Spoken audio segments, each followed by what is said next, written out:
اللہ تعالیٰ نے ارشاد فرمایا کہ جس دن اللہ اپنی پنڈلی کو ظاہر کریں گے، جو اللہ ہی جانتا ہے ان چیزوں میں متشابہات میں ہے، اس کی کیفیات ہمیں معلوم نہیں ہے، ان میں بحث کرنا بھی ناجائز ہے۔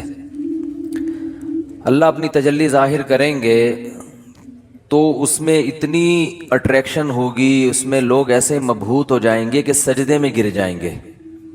اس وقت سجدہ کرنے میں مزہ آئے گا، لذت محسوس ہوگی۔ فرمایا لیکن کچھ لوگ ایسے ہوں گے جن کی کمر تختے کی کر دی جائے گی اور وہ سجدہ کرنا بھی چاہیں گے تو نہیں کر سکیں گے۔ یہ کون لوگ ہوں گے؟ فرمایا یہ وہ لوگ ہوں گے جن کو دنیا میں سجدے کے لیے، نماز کے لیے بلایا جاتا تھا، وہم سالمون، اس وقت ان کی کمر صحیح تھی، تختے کی نہیں تھی، یہ کمر جھکا سکتے تھے، سجدہ کر سکتے تھے، نماز پڑھ سکتے تھے۔ اس سے اندازہ ہوتا ہے کہ اللہ کی نظر میں دنیا میں جب ہمیں سجدے کے لیے بلایا جاتا ہے تو ہم اس کو ہلکا لیتے ہیں، لیکن اللہ کی نظر میں اس کی بہت بڑی قیمت ہے، بہت ویلیو ہے اللہ کی نظر میں اس کی۔ اس لیے خوب اچھی طرح سمجھ لیں کہ نماز کو ہلکا نہیں سمجھنا چاہیے۔ آج ہمیں بے نمازیوں کے بارے میں افسوس نہیں ہوتا، وہ تو پڑھتے ہی نہیں ہیں۔ نمازیوں کے بارے میں افسوس ہوتا ہے کہ جو نمازی بھی ہے نا، تو وہ بھی اپنی نماز کی ایسے حفاظت نہیں کرتے جیسے اللہ نے حکم دیا ہے۔ انہوں نے بھی ایک سائیڈ میں ایک چیز رکھا ہوا ہے کہ جب سارے کاموں سے فارغ ہو گئے تو چلو کیا پڑھ لیتے ہیں؟ نماز پڑھ لیتے ہیں۔ یہ جو قرآن میں اللہ نے فرمایا یوم یدع وہم کیا ہے؟ یوم یکشف عن ساق ویدعون الی السجود فلا یستطیعون خاشعۃ ابصارهم ترہقهم، نہیں، یہ آیت میں یوم یکشف عن ساق ویدعون الی السجود فلا یستطیعون، آگے کیا ہے؟ خاشعۃ ابصارهم ترہقهم ذلہ وقد كانوا يدعون الى السجود وهم سالمون۔ فرمایا دنیا میں انہیں سجدے کے لیے بلایا جاتا تھا، تو یہ کب بلایا جاتا ہے؟ اذان۔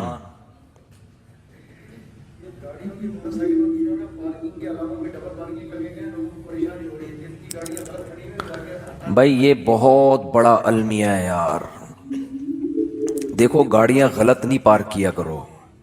میں دیکھتا ہوں یہاں مدرسے کے گیٹ کے آگے کئی بار لوگوں نے گاڑیاں کھڑی کی ہیں۔ اتنی تو انسان میں سینس ہوتی ہے کہ جب گیٹ کھولے گا مدرسے کا تو اندر سے جو گاڑی باہر کیسے نکالے گا؟ یعنی یہ تو نبی صلی اللہ علیہ وسلم نے فرمایا کہ ایمان کا آخری درجہ یہ ہے، یہ حدیث خوب غور سے سنیں، ایمان کا آخری درجہ یہ ہے کہ راستے سے تکلیف دہ چیز کو ہٹایا جائے۔ کوئی بھی چیز جو لوگوں کو تکلیف پہنچا رہی ہے اس کو کیا کرو؟ ہٹا دو۔ گٹر کا ڈھکن کھلا ہوا ہے، کوئی گر سکتا ہے، آپ اس کا انتظام کریں۔ کانٹا پڑا ہوا ہے اس کو ہٹائیں، پتھر رکھا ہوا ہے اس کو ہٹائیں، کوئی بھی چیز جو لوگوں کو اذیت دے سکتی ہے۔ ہاں ابھی بتا رہا ہوں، ابھی بتا جائیں گے نا، بات کمپلیٹ ہونے دینا، ورنہ پھر وہ دوبارہ کریں گے یہ حرکت، تو اس لیے کمپلیٹ کر لو پھر جائیں۔ تو راستے میں تکلیف دہ چیز جو نہیں ہٹاتا نا، اس کو نبی نے ایمان سے خارج کیا ہے۔ تو سوچو وہ کتنا بڑا گویا کہ کافر ہوگا جو تکلیف دہ چیز راستے میں ڈالتا ہے۔ تو گاڑی غلط پارک کرنا، بائک غلط پارک کرنا، یہ تکلیف دہ چیز ڈالنا ہے کہ نہیں ہے؟ کانٹے سے اتنی تکلیف نہیں ہوتی، لوگ اکثر سنبھل کے ہی چل رہے ہوتے ہیں، لیکن گاڑیاں اس طرح، روزانہ میرے ساتھ ایسا ہو رہا ہے، روزانہ، کہ یہاں آپ گلی میں گاڑی موڑنے کی کوشش کرو نہیں موڑ سکتے، کسی نے کارنر پہ گاڑی ایسے کھڑی کی ہوگی کہ گاڑی دوسری گاڑی جو آئے گی ٹرن ہی نہیں ہو سکتی، اور یہ دیندار لوگ زیادہ معذرت کے ساتھ کر رہے ہوتے ہیں۔ وہ ہمارے ہاں جو جتنا بے ڈھنگا ہوگا نا اس کو سمجھا جاتا ہے اتنا نیک ہے، جتنا بے ڈھنگا ہوگا نا۔ میں جب گیا نا حضرت مفتی رشید احمد صاحب رحمہ اللہ کے پاس، ان کے شاگردوں کے پاس، تو میرے پاس 125 تھی، میں نے دیوار کے ساتھ لگا دی بائک،